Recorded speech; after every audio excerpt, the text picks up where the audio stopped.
Hello, this is Linda Lysakowski, and we're back with Learn with Linda. This month's topic is 3 secrets for advancing in your fundraising career. And I've been in this career for more than 30 years, went from a banking career into nonprofit fundraising, and I loved every minute of it. I've been a consultant for over 30 years. So I'm going to tell you my 3 secrets that I learned actually when I was in a banking career, and they helped me just as much in my fundraising career as they did in my banking career, because I also kind of skyrocketed from being a part-time teller to being a branch manager and then eventually a private banker. And I was very successful in the banking career, but left it because I was more interested in the nonprofit sector. I found it much more rewarding, and I really enjoyed all of my years in this career, and I hope you will enjoy this career as much as I do. So you're in the right place if maybe you're new to fundraising, but you really want to advance, but this is all new to you and you have a lot to learn. Believe me, I've been there too. When I first entered this career, I had a lot of skills from the business world that I thought these will really help me in fundraising. But I quickly realized that I knew absolutely nothing about the nonprofit world and nothing about fundraising, and I had an awful lot to learn. So if that's your situation, I'm right there with you. Believe me, I've been there and done that and have the t-shirt. You also might be in this career for a while, but maybe you're ready to take the next step in your career and you're just not quite sure what that next step is for you. Is it moving into an executive director position? Is it going into a different branch of fundraising? Is it going to a new organization? Is it going into consulting? Could be any number of those things, but maybe you're just not sure what that next step is for you. Or maybe you do know what your next step is, but you need some help convincing your boss that you're ready for the next step in your career. Maybe you've been hired, let's say, as a grant writer, and that's all they think about you doing is grant writing, but you have so much more interest and so much more to give to the organization. So you might be needing some help with convincing your boss that it's time to move on and move up. So I'm going to give you 3 simple steps that can help you advance in your fundraising career. And you might think, wow, all this is done in 3 simple steps. But yes, they are 3 steps that I've used throughout my career. And it's gotten me from being a part-time teller to a top-level executive at a bank. And it also got me from being a brand new fundraiser to being a consultant for over 30 years and a published author and an international speaker. So I've been able to live this dream, and I want you to be able to live the dream along with me. I also am going to take some time to show you how you can take time to do these steps. I know you're busy. I know you have a million things on your plate, and you're trying to figure out how you can juggle it all and still take time for personal growth as well. So I'm going to cover all of that in the next 20 or 30 minutes. So let's jump in and kind of get started in here.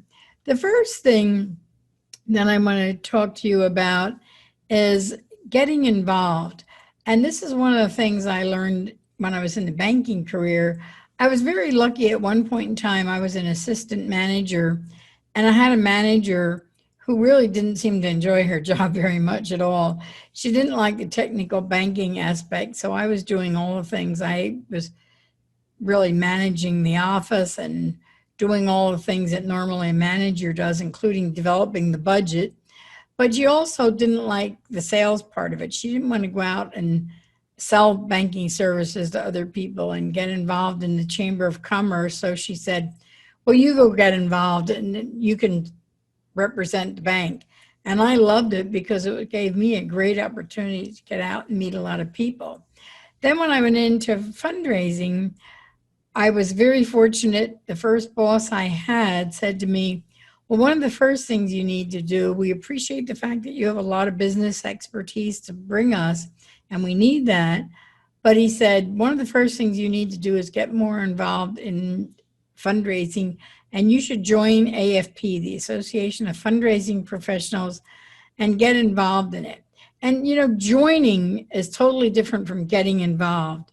Anybody can join AFP and join the local Chamber of Commerce, but you have to get involved if you really want to benefit from these things. So, what I did when I joined AFP, I was really excited about this. So, I volunteered to serve on some committees for a conference and philanthropy day.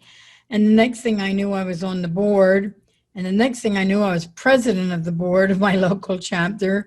And then when my presidency ended, I started getting much more involved on the international level of AFP.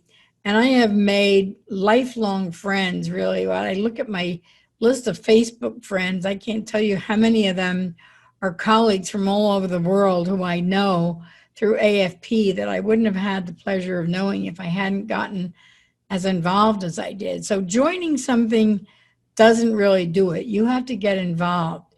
One of the groups I got involved with as a banker, and I stayed involved when I entered the nonprofit world, was my local Chamber of Commerce. And I don't get paid by any chambers of commerce to promote them, but I just believe so strongly in what they do. And it really helped me tremendously to make contacts with the business community, which is why I've always been very successful in raising money from the business community. So when I was involved in the Chamber of Commerce, I got involved there. I volunteered to serve on their membership committee.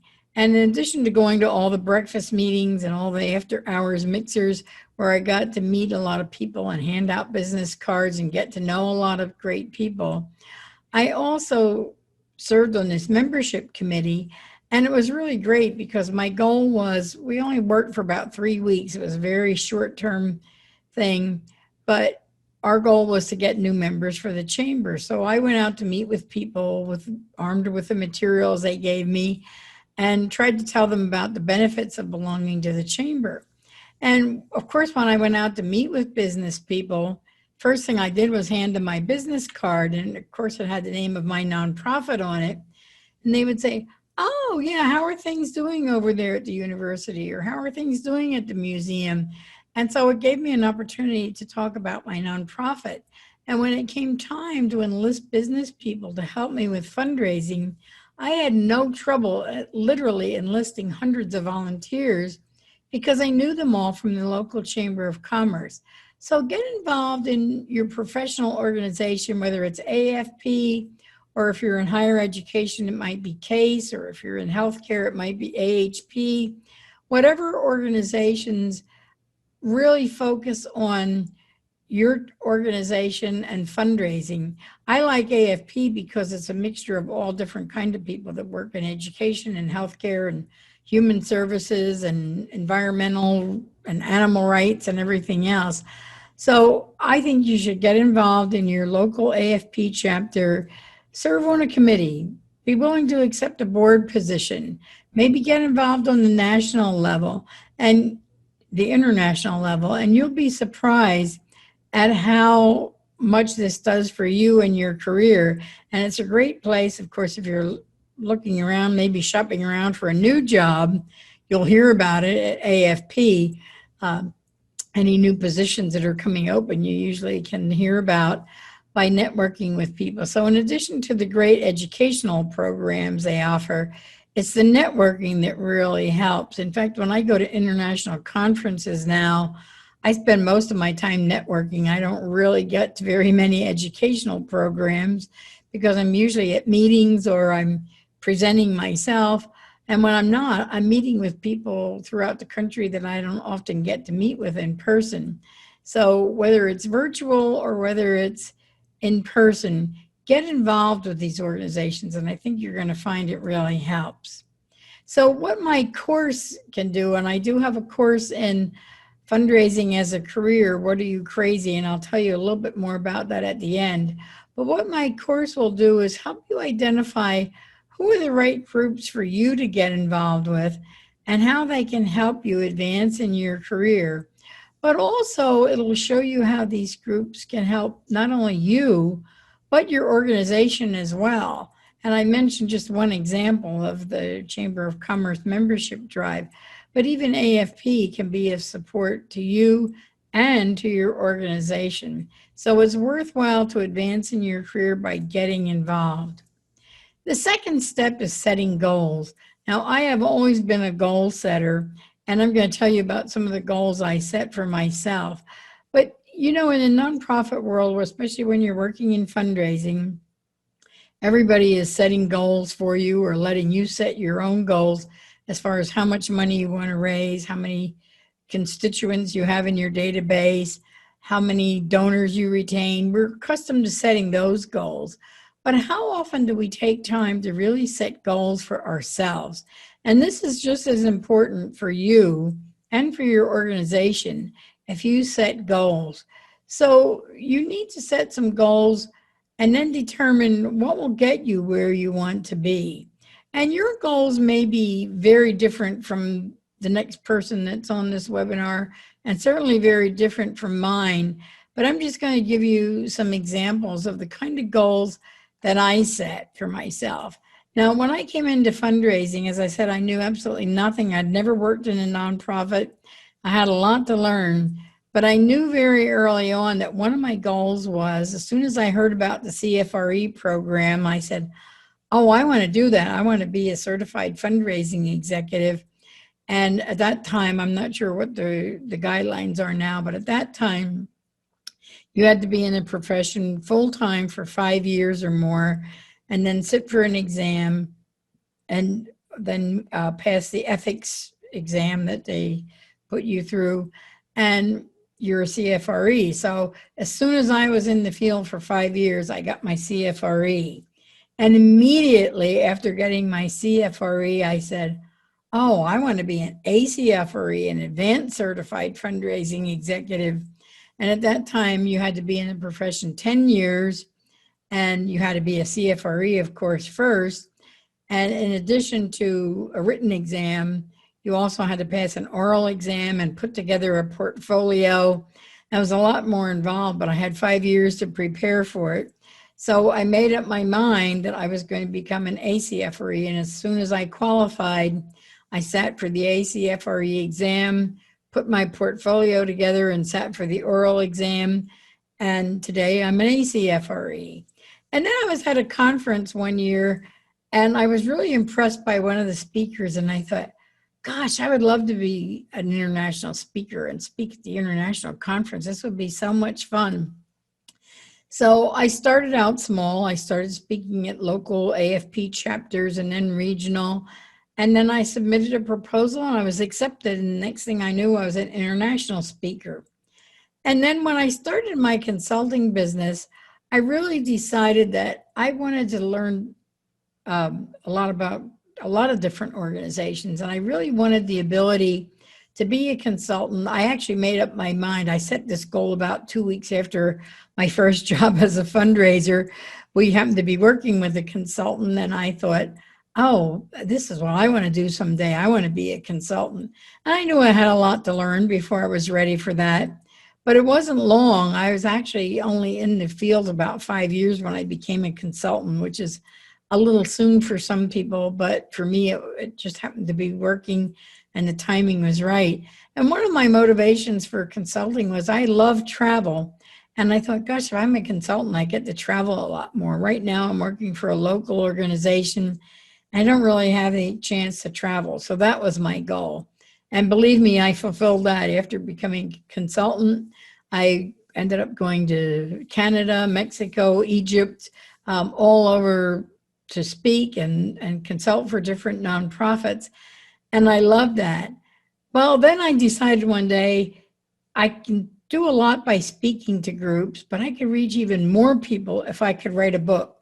So I decided I was going to write a book. And I think it's about 12 years ago now that I wrote my first nonprofit book. And today I have over 30 books published, most for nonprofits, but I've also written a novel and 5 other books, I guess, that are not in the nonprofit sector. One's a travel book and 2 are just spiritual books.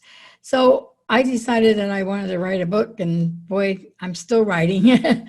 I'm right now ready to start on 2 more, actually 3 more, I think. but I loved the fact that I could do writing. And then as I got older and I started thinking, gee, you know, this travel is starting to get wearying. It's great. I still love travel and I take advantage of it whenever I can. But sometimes I thought, oh, I just want to stay home a little bit more. So then my goal was to spend less time traveling. And so I changed my focus and became more a virtual consultant. I do a lot of my work virtually and teaching courses. So that's what I really had in mind. And then probably the most important goal I had is that I wanted to leave a legacy, not just for my children, but I wanted to leave a legacy for the nonprofit world. And some days I get a call or an email from somebody who says, oh, I've read your book and it's all dog-eared and highlighted, and this book changed my life. It just was wonderful. And to me, that's leaving a legacy, because lives that I have never even met these people, I've changed their lives. So that to me is leaving a legacy. Now, your goals are probably going to be very different from my goals, but I just gave you those as an example. Maybe your goal is you want to be an executive director of your nonprofit. Maybe your goal is you want to work for a big university instead of a small human service agency. You might have monetary goals, and there's nothing wrong with that too. So you have to think about what goals are appropriate for you. And what my course does to help you accomplish your goals, first of all my courses are available for CFRE credit. Every course I offer will give you CFRE credit. So if that's one of your goals, then that's something that I can help you with. And also, of course, I have a course designed in helping you get ahead in your career that I'll tell you a little bit more about later.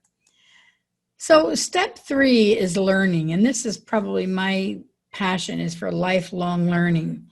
And the other thing that I was very fortunate about when I went into development is my boss, in addition to recommending that I get involved in AFP, said to me, I was working for a university, so he suggested I go to the CASE conference. So I got in my car and drove from Pennsylvania to Vermont, where the conference was being held. And that's where I found out how little I actually knew about fundraising. But I've been a lifelong learner. I've attended conferences as an attendee. I attended a lot of symposia that were held by the Center for Philanthropy in Indiana. And the conferences were a great way to learn, in addition to being networked with other professionals. So I learned a lot by attending these conferences. And so I urge you, whether the conference is virtual or in person, to attend as many conferences and summits and symposiums and things like that that you can attend, because you're going to learn a lot. And fundraising is changing all the time. When I went into this field 30 years ago, there was no such thing as social media. In fact, we didn't even have email.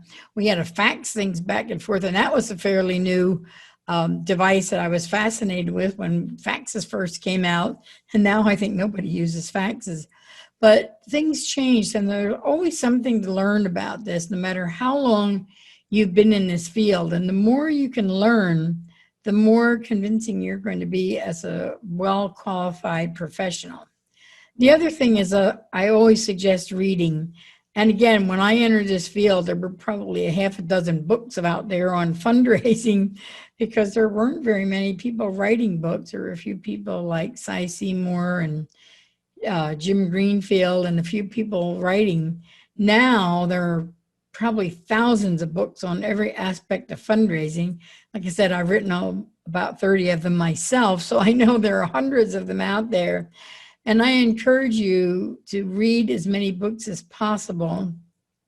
And in fact, if you take my course, you're going to get a free ebook. I give a free ebook with every course, because I believe so much in learning and in reading.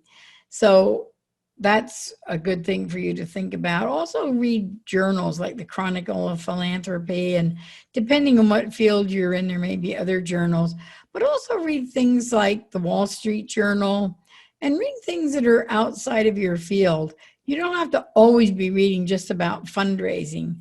the more well-rounded you are as a person, the more you're going to benefit and the more you're going to be able to relate to your major donors. When you're out calling on a major donor who happens to have an interest in archaeology, maybe you've read something or maybe you subscribe to Archaeology magazine or something, and you can actually hold a conversation on something besides your nonprofit. So learn as much as you can about as many different fields as possible. And if you have an avocation, don't be afraid to spend time learning that too. And now online learning is a much more recent activity. And I love online learning because, first of all, it's much easier. You don't have to pack a suitcase and spend a couple days traveling to get there. It's less expensive. You don't have to stay in hotels. And you're going to spend a lot less time than going to a university or someplace. Not that there's anything wrong with going to university. I teach there too. But I think online learning is the wave of the future, and there's so much you can learn, and so much of it is available at your time. You don't even have to be there live. A lot of this stuff is recorded. So online learning is, I think, the greatest thing that could happen to lifelong learning since sliced bread, as they say. So think about what subjects you need to learn more about, and how can you learn this subject? Is there a course at your local university? Does AFP offer a course? Are there online courses you can take? And then what's your budget and what's your timeline? What are the things that you want to learn? Because finding time to do all this is a little bit of a stretch, but if you really care about advancing in your career, you're going to make the time to do it. So finding the time to do it all, you can't get involved in every organization in your community. So think about what are your skills and interests, and what are the organizations that are going to benefit you the most, but also how do you make the case to your organization? For example, if you went to your boss and said, I want to be the representative for the Chamber of Commerce, I think our organization should join. How is it going to benefit the organization? Yes, it'll get you a lot of networks, but it'll benefit because when you want to approach those businesses for money, you're going to have the relationships already built. So it's not just you, it's your organization that's going to benefit too.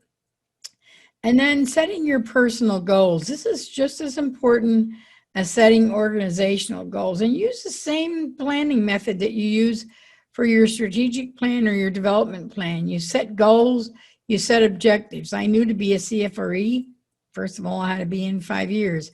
I had to study. I knew what the exam covered because they told me, and I knew that one of my weaknesses was going to be the planned giving area because I didn't know much about that. So one of my objectives was to read some planned giving books before I took the exam. So use the same method that you use when you do strategic planning and development plans. Set a timeline. If you have to get resources, how much is it going to cost? Is your organization going to pay, or are you going to have to put out some of your own dollars?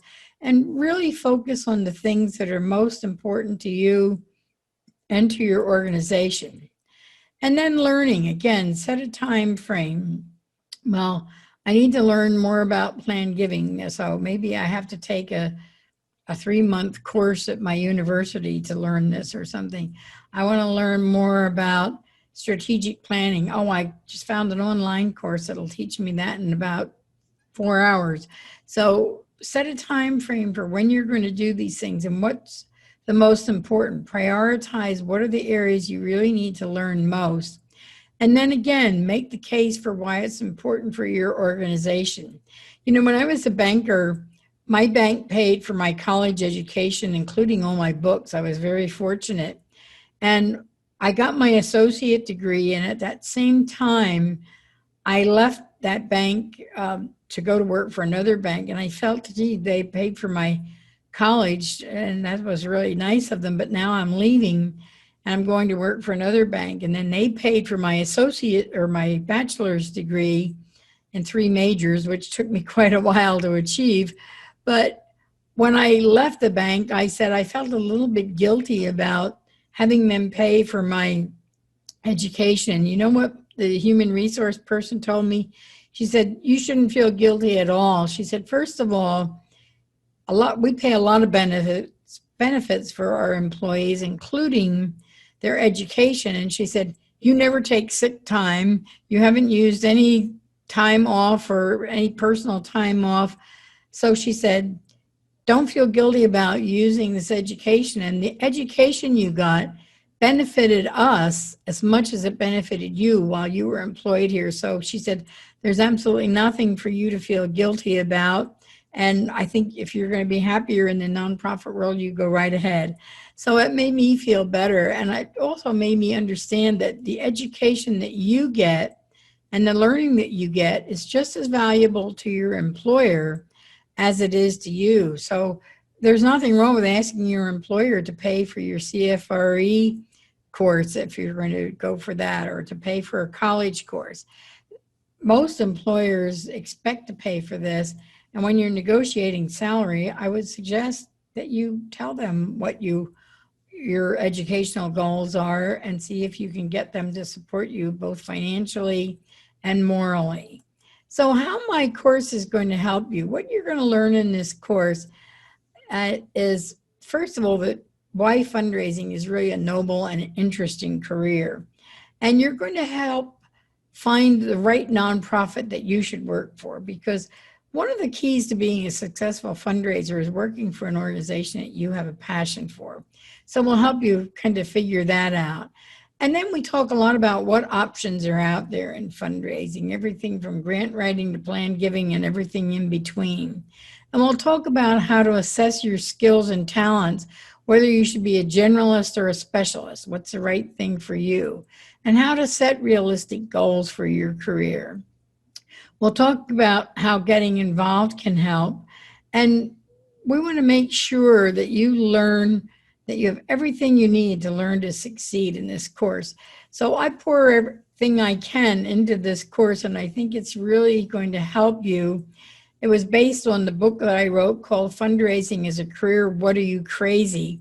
So that's the name of the course. And this was one of the first nonprofit books. It wasn't the first one I published, but it was one of the early ones that I published. And I really enjoyed writing this book because I wanted other people to feel the joy that I feel in this whole career of fundraising. So this course is 4 lessons, and like all of my courses, it's all online. You download the lessons and you take them at your own course. It includes video lessons, and it also includes a lot of tools and templates that you can use to help you advance in your career. And of course, if being a CFRE is one of your goals, this course is worth 3.75 continuing ed units through CFRE. So I hope you'll consider taking the course, because I think you'll get a lot out of it, whether you're brand new to this field or whether you've been at it for a while and just want to get ahead and learn a little bit more about how to advance in this career. So now, before I close, I want to tell you about a special offer I have just for my Learn with Linda friends. And I have a lot of people who attend my Learn with Linda sessions just about every month. And because they do, I wanted to reward them. So I'm giving you a 20% discount on this course for a limited time only. So if you look below here, there's a link that you can click on. And that link will tell you much more about the course, and it'll actually allow you to go and sign up right now. And it is a limited time, so I would suggest if you're interested in the course, hit that button right now so you can take advantage of that 20% discount. And I hope to see you in the course, and I hope to see you in a future Learn with Linda as well. And good luck with your career. And I'd love to hear back from you how successful, if you were able to get a promotion or get into a new career, or maybe consider an executive director position or a consulting position. I'd love to hear from you about all of this. So be sure to be in touch with me after you take the course and let me know how you enjoy it. Bye.